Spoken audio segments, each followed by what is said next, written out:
Alright, CreativeCon, let's be real for a second. A lot of brands treat acquisition like a one-night stand. They spend all their energy trying to get that first order and then ghost their own customers the morning after.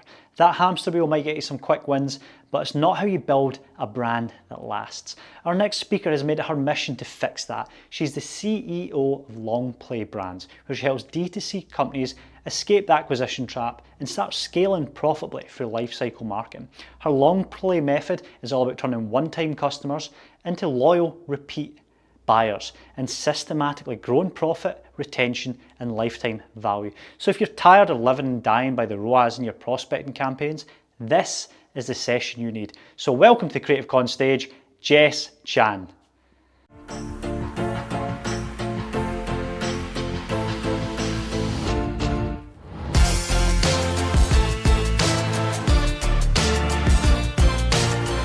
Hey everyone, Jess from Longplay here. I'm the founder and CEO at Longplay, and so excited to be speaking with you all at the first Creative Con. And what I would love to share today is going through Longplay's lifecycle method, which is our way of helping D2C brands and e-commerce brands in general systematically scale profit, retention, and lifetime value. So before we get into the details and a little bit more around Longplay, I want to start with, what I want to be here to talk with all of you about. And the first thing is to really look at how e-commerce as an industry has changed over the last 3 to 5 years in particular. Anyone who has been in e-com for a few years now, or been in the game for a while, has seen the overall industry start to mature. And what this means is that e-com is a wildly different industry than it was 3 to 5 years ago, and especially 10 years ago. And because of that, there's a lot of marketers, agencies, brands still running off of tactics and playbooks that might have worked 10 years ago, might have worked 5 years ago, but haven't really caught up to where the industry is at. And because of that, we're seeing a lot of D2C e-com brands struggle in being able to grow profitably, or seeing that the strategies that they used to be using even 2 years ago and how they run ads, how they build out their business, how they grow just aren't working anymore, and a lot of growth plateauing. And what we've seen at Longplay is the brands that are able to continue thriving and continue growing are shifting to a different way of marketing, where it's not just acquisition, it's not just retention marketing, it's not just channel focus, but it's truly a life cycle approach. And so because e-commerce industry has matured so much, if we think back 10 years ago, it was so easy to grow an e-com brand in the sense where there wasn't a ton of competition. It's still a very new, exciting industry. And so a lot of consumers were just excited to be buying things online. And really at that time, as long as you had a decent product, a good website, and you were running ads, most brands were scaling pretty profitably. Now, in the last 3 to 5 years, industry has matured a lot, which means there's a lot more competition, a lot more costs, and also customers are a lot more discerning. And most importantly, too, it's harder to scale an e-com brand really quickly and just get a profitable exit just from revenue and growth. What investors and what investors are really looking for now is profitable, sustainable, scalable growth. These are always the fundamentals of a really good business. And so what this means really is that, one, there's no more one size fits all playbook. You can't build a successful e-com brand off of a few good tactics or a few good ads. You really need a strong business model and marketing strategies. And second is, D2C brands also need a way to grow sustainably, scalably, profitably. It's not enough to just grow rapidly or acquire a lot of customers. You need to be able to actually keep your customers and then build your brand as well. And so there's three foundational changes that we've seen every D2C brand essentially need to make in this new era of the industry. The first is bringing it back to the basics and serving your customer. The thing that we always remind brands of is that D2C is a distribution channel. It's not a business model. At the end of the day, what wins is you still need a great product. You still need to know who your customers are serving, how to reach them, and how to really solve a real problem for your customers, and really how to speak to them and resonate with them. The second is integrating all the different ways to serve your customer across your life cycle. So way back then, it was easy to grow an e-com brand just from a few great ads or a great website and maybe launching some email marketing. But now brands need to shift to a lifecycle marketing approach where all of your different channels, tools, and programs are working together in a single ecosystem to convert your customers.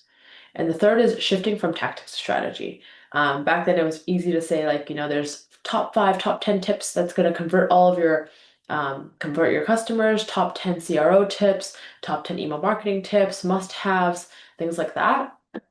And while there's still a lot of good strategies and tactics in there, having a way to solve unique business problems is more important than, the hot tactic of 2025 or 2026. And great strategy really starts with knowing your business, your customers, what problem you're solving, and where to start first.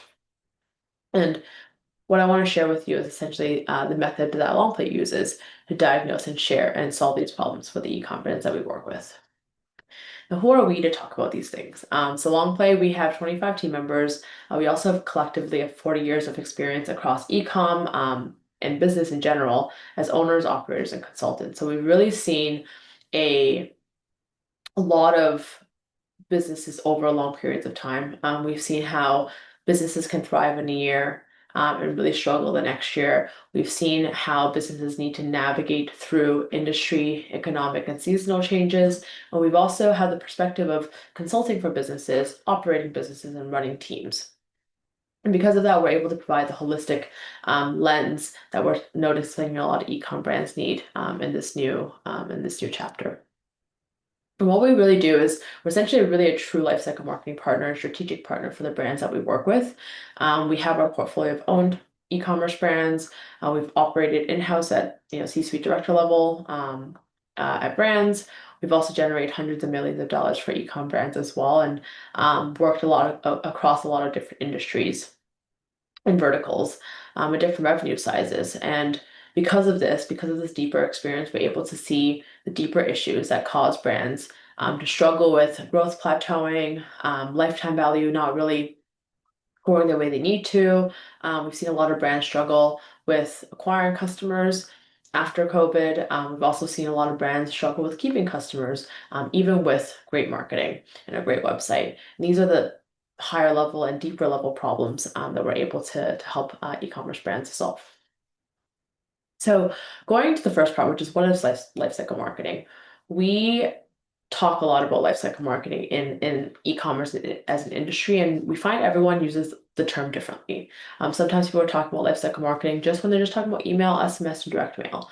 But truly what lifecycle marketing is taking a step back from all the different day-to-day channels, tools, and programs that you use and looking at it from the perspective of your customer, which is the entire journey that your customer needs to take from when they're learning about your brand for the first time, which is this awareness section, to all the way in the future when they eventually ideally become a raving fan and drive word of mouth and they kind of become their own revenue channel. And what the customer lifecycle looks at is what are all the key milestones and stages that a customer needs to go through to learn about your brand, to be becoming a raving fan. So they need to go through awareness section. They need to learn about your brand for the first time. They need to go to your website. They might look at a product page, add a product to cart, start their checkout. They will place an order. They want to make sure that they actually use a product.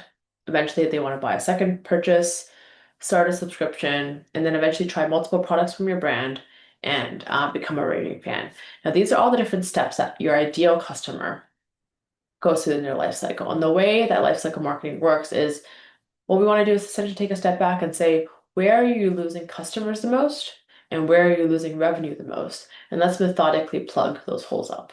And what this allows marketers to do is take a look back at what's actually going to drive growth for the business rather than just email optimization or website optimization. Because in 2025 and 2026, the brands that are going to win are the ones who are most effectively able to drive customers through every stage of their life cycle rather than just optimizing individual channels. And so that's why lifecycle marketing involves not just email, not just SMS, not just direct mail, but it really is the umbrella that connects all the different channels and programs across your entire website, essentially all the different touch points that a customer is going to go through with your brand. That includes the website, but that also includes your ads, how you're positioning your brand. It also includes things like your value prop, your positioning, how you're differentiating yourself in the market for competitors, all the different channels that you're running your products across, whether it's D2Z, Amazon, or retail. It also obviously involves your channels like email, SMS, and direct mail, but it also involves areas of your business that you might not think of in your marketing, such as your operations, your product, your shipping times, your CX team, and things like your subscription and loyalty programs as well. Because ultimately, all these things work together to either support customers going through a life cycle or cause customers to drop off. You might find that even though you have a great website and great ads, a lot of customers are dropping off your D2C channel because it's not competitive with Amazon competitor pricing, or maybe your CX team isn't really giving them the support that they need in the purchase process with the questions that they have. Or maybe your shipping times are what's losing customers. We also sometimes find that, you know, customers might be dropping off in certain areas of the life cycle because of issues earlier on. So for example, we've seen a lot of brands where their customers are dropping off in, you know, when they land on the website, when they start shopping for products, not because the website is bad, but because their advertising is positioning their brand completely differently. And so customers are actually kind of confused when they get to the website.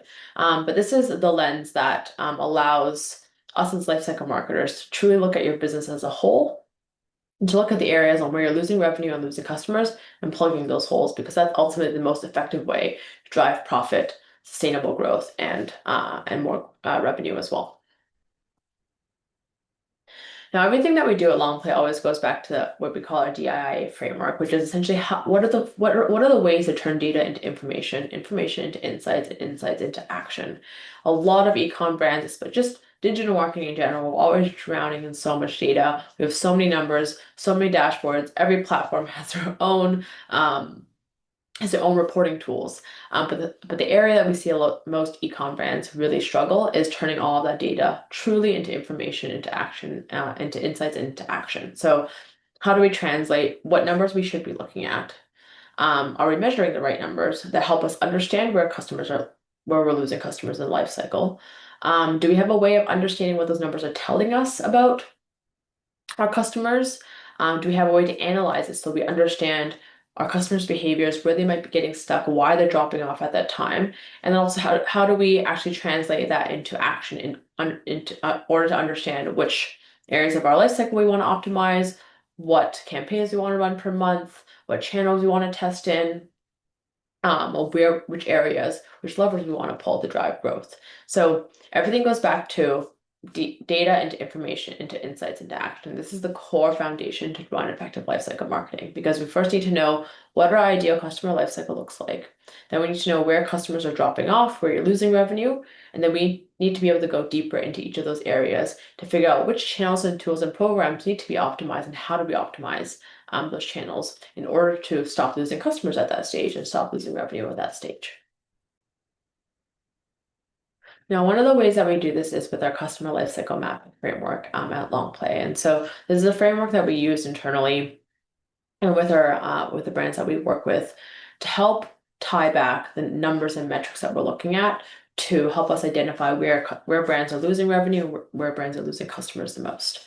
So essentially what you want is for each stage of the customer lifecycle, you want to know which metrics are the key indicators to measure the number of customers who are at that stage of the life cycle, and that allows us to see where customers are dropping off. So as an example, we might use website traffic as a way to measure the number of people who are aware. You know, the more website traffic you're driving, the more people are aware that your brand exists. And now we can measure how many people are interested in your brand by the number of people who actually opt into your email and SMS list. So if someone visits your website and opts into your email and SMS list, we can accurately say that they're aware of your brand and they're also showing some interest in your brand.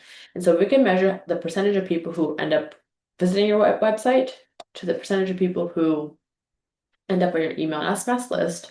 We're able to see how many people actually convert from the awareness stage into the interest stage. I'm gonna show you an example of what this looks like for a brand a little bit later on as well. But this framework essentially allows us to measure, you know, what are the different people going through your customer life cycle? How many people make it from each stage to the next, and where are people dropping off?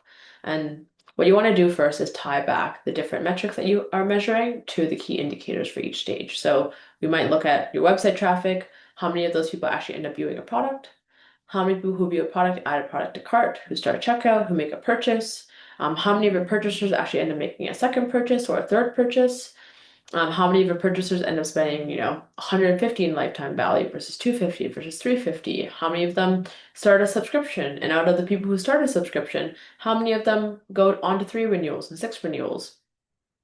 And what this allows us to do is focus on the key metrics that are actually going to measure our life cycle rather than drowning in metrics like open rate for email or click rate for email or we're just looking at conversion rates and AOV. That's a lot of different metrics, and all those things are going to matter. But if we don't know which problems we're solving, if we don't know which areas of the life cycle we need to plug up first, we're never going to know how improving those metrics will actually drive growth. So this is always the first step to getting a high-level overview of your entire customer life cycle. Second thing that we end up doing is looking at all the different channels, tools, and programs that are touch points for each stage of the customer life cycle. So this is just an example of one, but in the top, again, you have your milestones, you have your different customer life cycle, and in your awareness stage, you might really focus on, ads, organic, social, and direct mail are the main touch points. Those are the primary channels that potentially customers are getting aware and hearing about your brand for the first time. Now, once they get into interest, they might be, they might have touch points like your ads because you're still running retargeting ads. Your website is going to be a big touch point on the interest stage. You might have dedicated landing pages for specific offers or specific products. They might also be looking up reviews, either on-site or off-site, and you also might still be using direct mail as another way to get interest. Now, once they get into the consideration intent evaluation phase, which means they're kind of shopping, your ads are still doing a bunch of retargeting. Your website pages are going to be big as well. And you still have landing pages, but you also now have email, SMS, and potentially customer service. Maybe a chat bot, maybe just people reaching out become really important here as well. And then further down your pipeline, you might notice that things like your packaging start playing into a role into your customer life cycle. Things like your blog or your account portal, your subscription loyalty portals, and even things like your organic social start playing a role because it's building community. And what this helps you map is all the different initiatives, channels, tools, and programs that you're running across your entire business and mapping it back to which areas of the life cycle does it actually affect. And the reason this is important is it helps us look at one, where you're losing customers and revenue in your life cycle, but then two is which touch points do you need to focus on optimizing if you want to solve that area of the life cycle. Now, third is when we get into channels. So I'm going to use email and SMS as an example. But what we do is we then start to look at all the different email and SMS flows that affect that area of the customer lifecycle. So for example, we'll have, in the interest phase, right when someone opts in, you have your welcome flow, you have your active on-site flow, your quiz flows, and those are all the different specific email and SMS flows that are going to directly impact customers in the interest phase. You also have your add to cart flow that impacts customers in the intent phase. You also have your abandoned cart flow that impacts people in the evaluation phase. And what this allows us to do is know that if we want to improve email and SMS, and we really want to drive more customers from evaluation to purchase, we want to get more customers who are starting checkout to complete purchase, we know that the abandoned cart flow is the area that we want to start optimizing in. And this is when we can get more granular into email and SMS tactics and strategies, which is what are all the different ways we want to test abandoned carts, what offers do we want to test, can we optimize it creative. But this honing in process allows us to really focus on first looking at all the different areas of your customer life cycle, where you're losing them, where you're losing revenue. Second is identifying the key touch points that are actually going to improve that area of the life cycle. And then third is we can start drilling down on which parts of email and SMS actually can improve that stage. And so I'm going to go into a few different examples to show you what this looks like in practice. So this is an example of the customer life cycle with actual numbers for a sample brand. So in this particular case, you might see that out of their entire website traffic, 5% of them end up on their email and SMS list, which is relatively low. A good benchmark is 8% minimum. So that means that we know that there's some loss of customers happening in this stage because it's in red. And then out of their entire email and SMS list, 62% of them haven't made a purchase. Out of those non-purchasers, 23% of them haven't opened or clicked an email in the last 6 months. We also can see here that out of the website traffic, 17% of them, only 17% of website visitors actually end up viewing a product. And out of everyone who's viewed a product, 35% of them added product to cart. But if someone adds a product to cart, 76% of them actually start checkout. But only 27% of people who start checkout actually complete a purchase. You'll kind of see all these numbers go all the way through. And what this allows us to see very quickly up front is all the ones in red are the ones where this brand is losing the most customers, losing the most revenue. And so when we're looking at prioritizing the work that we want to do, we want to first focus on plugging all the areas in red. So we really want to plug the area of getting more customers who are viewing on site to view a product. We want to make sure there's more people who are starting checkout, completing a checkout. We also want to drive more purchasers over to subscription. But we also know what's working well. We can see that they have a great repeat purchase rate. They have a great add to cart to start checkout rate. They have great subscription renewals, and we kind of start to see that if we want to drive profitable, sustainable growth for this brand, plugging those red areas is what's going to help directly impact that bottom line most effectively. Now, from here, let's say we really want to focus first on, viewing a product, and starting subscriptions. We really want to prioritize those two areas. Now we can start looking at which touch points impact that the most. So we know that in the consideration phase, ads, website, landing pages, email, SMS, and customer service. Those are all the different touch points that impact this area. We also know that in the retention expansion phase, the customer is actually impacted by their website, the account portal, subscription portals, CX, email, SMS, direct mail, blog, organic social. There's a lot of different touch points that drive more customers towards subscription. We know that those are the areas that we want to focus on the most. Now, these are all the different channels and tools and programs across the board. And what you can start doing is doing essentially a red, yellow, green method across all these different areas. So we kind of know like green is like, we're pretty good on these things. They work really well. Red is like, we might know we're missing some areas here, or these channels are kind of low performing for these areas. And yellow is, there's probably some optimization that we can do here. Again, this very quickly allows us to look at, let's focus on optimizing all the red areas for the areas that we're bleeding the most. We're bleeding a lot in the consideration phase, and we kind of know our email, SMS, and CX channels aren't really great there. Let's focus on that. And we also know that we're bleeding a lot in this retention expansion phase, and we kind of know that our website, account portal, and subscription portals in this phase aren't optimal as well. Let's focus on optimizing those specific channels before we do anything else. And then once we do that, we can do the same mapping towards our email and SMS flows. We kind of know that in the consideration phase, which is everyone who's landing on the site and viewing a product, the flows that are going to impact that most directly are the browse abandonment flows. So let's focus on optimizing and A/B testing those email and SMS flows. In the retention expansion phase, we know that things like a subscription upsell, and know a cross sell, subscription milestones, those are all the email and SMS flows that are going to drive more subscriptions. So let's focus on optimizing those flows. And you can do a quick map. This is what we call a lollipop chart. But this allows us to quickly map what emails and SMS are actually live and what emails and SMS are missing. And again, patch in the holes here. And when we walk through this approach to lifecycle marketing, this is how we methodically drive sustainable, scalable, profitable growth D2C e-com brands. Because we first start off with one, let's map out your ideal customer lifecycle. Because if we don't know our ideal customer lifecycle, there's no way that we can effectively drive customers through it. So once that our ideal.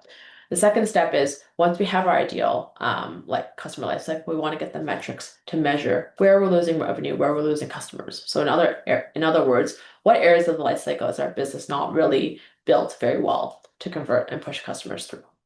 The third is once we have those metrics, let's map out which touch points, which channels, tools, and programs are affecting each area of the lifecycle, because that will help us identify which areas we can we should focus on optimizing.